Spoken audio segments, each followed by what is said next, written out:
We turn now to John Karl's interview with Donald Trump late today on surviving that assassination attempt. Trump on the images of that bullet coming so close. The former president telling John he threw out the speech he planned to give here on Thursday and the one he'll now give instead. Here's our chief Washington correspondent, Jonathan Karl, on the conversation late today. Tonight, I asked Donald Trump if his close call with an assassin's bullet had changed him. I don't like to think about that, he told me, but yes, I think it has had an impact. Trump told me he has seen the Doug Mills photograph of the bullet flying right by him and marveled that if he had turned his head, if the bullet had been just a half inch or even a quarter inch closer, he could have been killed. He described his call with President Biden in the aftermath, telling me it was very nice. He couldn't have been nicer. And Trump told me that in the wake of the shooting, he has completely rewritten his convention address, saying he had written a humdinger, but now it'll be more of a unity speech. As for the injury to his ear, he says he is doing fine, and he hopes the bandage will be off by the time he gives his convention speech on Thursday night. It was a remarkable conversation here late today. I kind of heard the questions you were posing to the former president. He said that he has seen those images, particularly the Doug Mills New York Times photograph of that bullet coming so close.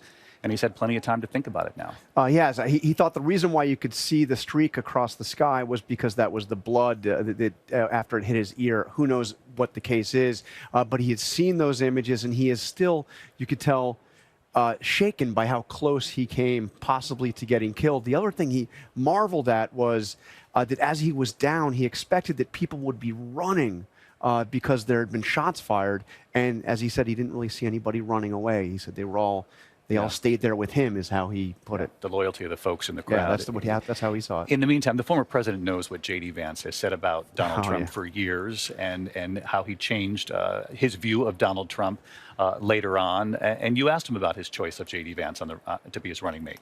Yeah, I mean, at first he said he's there because I get along with him great. He talked about his intellect, Yale Law School, mentioned that his wife also went to Yale. But I said, he said some really tough things about you. And he said, yes, but once he got to know me, he was all in.